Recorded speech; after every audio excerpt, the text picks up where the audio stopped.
Psychological Interventions with Football Teams by Desmond Andrews Sr.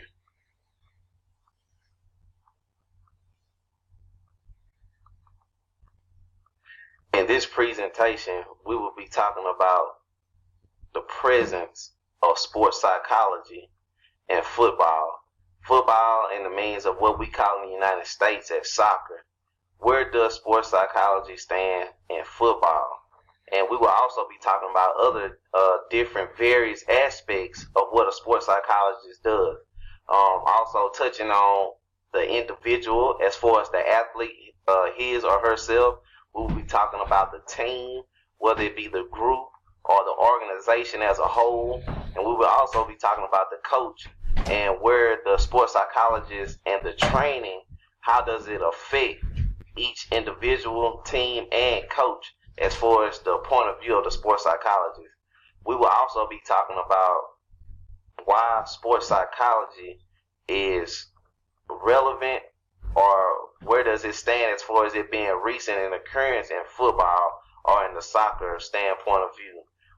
Where do we stand with sports psychology? Does every organization have a sports psychologist? We will make sure that we touch on these points later on in the PowerPoint. We will also go over some of the strategies that sports psychologists use to involve themselves or help better the sport for not only the coach and the team, but also for some of the directors and leaders of organizations. One of the main focuses of the sports psychologist is to understand the habit of the sport, to understand the aggressiveness of the sport, to understand the rules of the sport. They also have to be able to pick up the habits of the players, coaches, and the directors of the organization. For that is a big step for a sports psychologist, especially with it being something new, something rare to the sport itself. With us knowing that football, or better known as soccer in the United States, is not a new sport. It's something that's been around for a while. So some of the culture of the sport is not going to want to change. So one thing that the sports psychologist has to blend in with or try to adapt to is knowing that he is fairly new to the organization or to the sport, and he won't be as respected as much as something that had been with the sport, something like the athletic trainer when he first came around. So that's one of the things that we will be going over as we continue into the PowerPoint. One of the other things we will be talking about is the youth versus professional football athlete.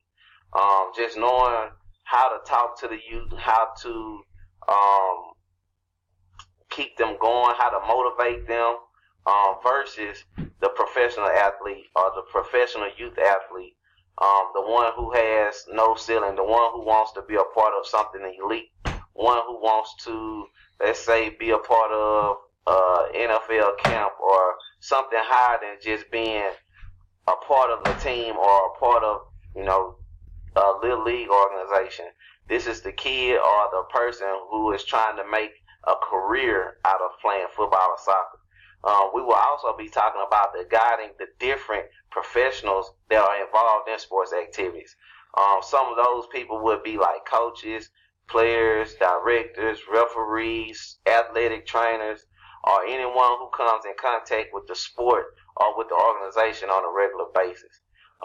And we also have to talk about the models or the different strategies that will be used by the sports psychologist to be able to speak with the players, to speak with, the directors, the coaches, to be able to understand what's going on and how the sports psychologist is going to be able to intervene, be able to keep players on track as far as mentally, spiritually, also keep the coaches on track on how to guide their teams, and directors as well on how to handle the organization to make it grow, how to be a better, how to communicate better with their players, how to communicate better with their coaches, and how to just make an environment that's safe for everyone. This is very important. A sports psychologist is a very important person to an organization, as we'll see later on in the PowerPoint.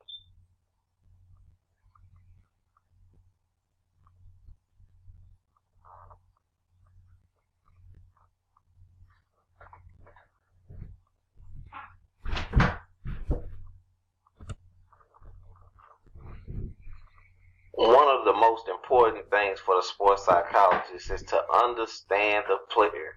You have to understand what the player's habits are before, in the middle, and after a game. Some players, they go out to play a game and they never achieve the optimal arousal level that they need to be able to play through a game. That means that a player is out on the field, but they're not mentally ready to play the game. They might take a while for them to get started. This is one of the things that the sports psychologist has to work on with the athlete. They have to know or allow the athlete or give strategies for the athlete to be able to peak his optimal arousal before the game starts, not in the middle of a game, because that could be the big difference between winning a game and losing a game. One of the other things that players sometimes have problems with is concentration during the game or during the match. Sometimes when a player is out there playing a game for 90 minutes or 4 quarters long, sometimes the player can get tired, or their mental effort isn't there. They're lacking concentration.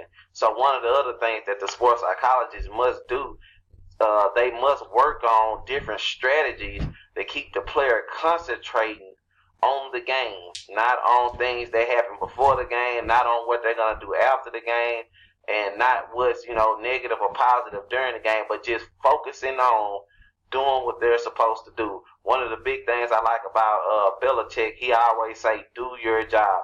And for a sports psychologist, if they do their job, they will help the player do their job. And some of the other things that we see in football and soccer and a lot of aggressive competitive sports is the lack of self-control. One of the things that I give to one of the teams maybe 2 or 3 years back at Florida State was that they were well disciplined. They were well under control. They understood who they were. And in the face of adversity, they never folded. They never gave up. They came back and won plenty of games that they should have lost. But because they maintained self-control, they came back and won a lot of games. One of the other things for the sports psychologist is to understand the interaction with the referees. Those are one of the biggest things that a player can own up to. Sometimes players get mad. Sometimes the game gets tense, and the player wants to get frustrated, and he wants to talk back to a referee, or she wants to talk back to a referee, and that's usually one of the big no-nos, because the referee controls the game. He controls whether or not you win. He can control whether or not you lose. He can control whether or not you get a big play or not. So that's one of the big things for a sports psychologist, to make the player understand who they are, where they are, and what they can do that can be detrimental to their team. Okay. One of the big things too that I've seen as far as being an athlete is that when players don't get enough time, when they don't get enough playing time in a game, sometimes when coaches put them out on the field, they feel that they should take over the game, that they should be seen, that they should make a real big impact. When a lot of the time is that if you just go out there, be calm, cool, enjoy the game, get into the game, have a certain concentration on the game, that you will do just as well as trying to go out and force something to happen. This is one of the other things that the sports psychologist talks about, and that's mainly with the coach as well as with the player. They all have to be one. They have to understand who needs who, and when to put a player in and when to take a player out. That's big for winning a game. And some of the other things that are talked about by the sports psychologist is the score time relationship. That's big too in its own.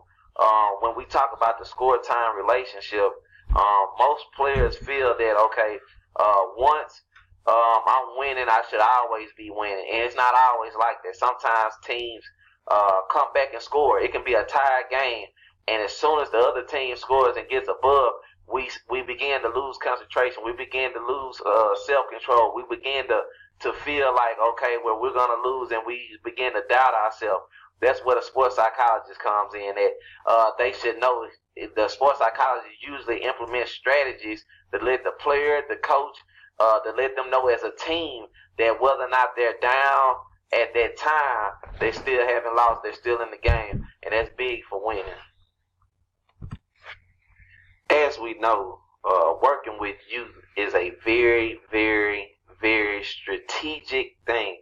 When you're talking about dealing with 5, 6, 7, 8, 10, 12-year-olds who want to compete at a high level but don't understand where they are mentally and physically, you must really, really be careful when dealing with them. We should also know the difference between the grassroots and the elite football. One of the things about the grassroots player for the sports psychologist is that they must know the difference between the independent team and the affiliated to the professional team.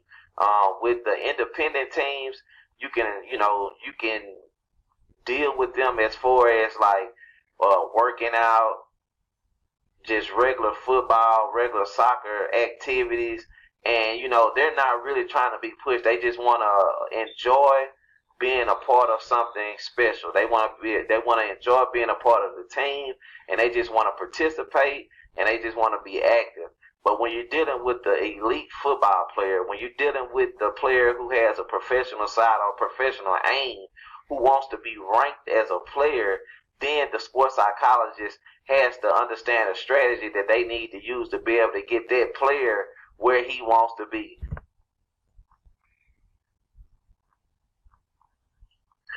The sports psychologist is very critical to any organization. The sports psychologist is a beneficial person to the organization, because anyone who comes into contact with the sports psychologist can be trained in a positive manner. I mean, from the directors to the athletic trainers to parents, coaches, to vice presidents, to whoever that the sports psychologist must be around. The sports psychologist should have some kind of beneficial outcome with that person. When the sports psychologist walks into the club, instantly he has to have some kind of model, some kind of strategy to be able to accommodate the club. One of the things that the sports psychologist looks at would be like the member ratio, the organization itself. What is the structure of the organization? Does the organization have a certain kind of history? Believe it or not, the history of an organization means a lot to a sports psychologist. Why? The sports psychologist understands that certain ideas and certain strategies that he or she brings to the club can be very detrimental to the sports psychologist being with the club or not.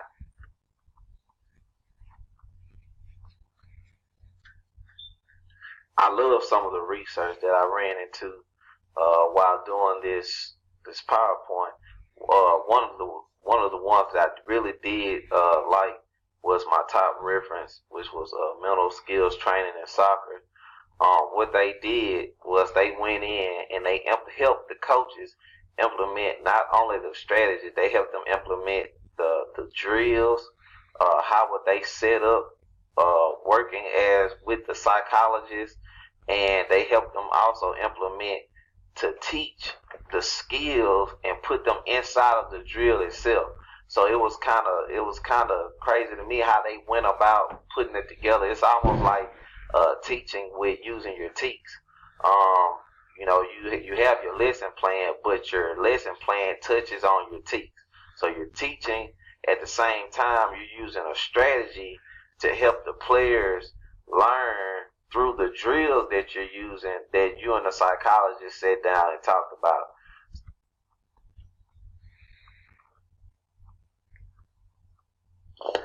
There are many things that we didn't touch on throughout this PowerPoint. We can go on for the next day or two talking about what the sports psychologist does and the good that they do for different organizations. But the serious point is that most sports psychologists never get a chance to be implemented or get a chance to show their strategies because of how new they are to the game. Most psychologists really struggle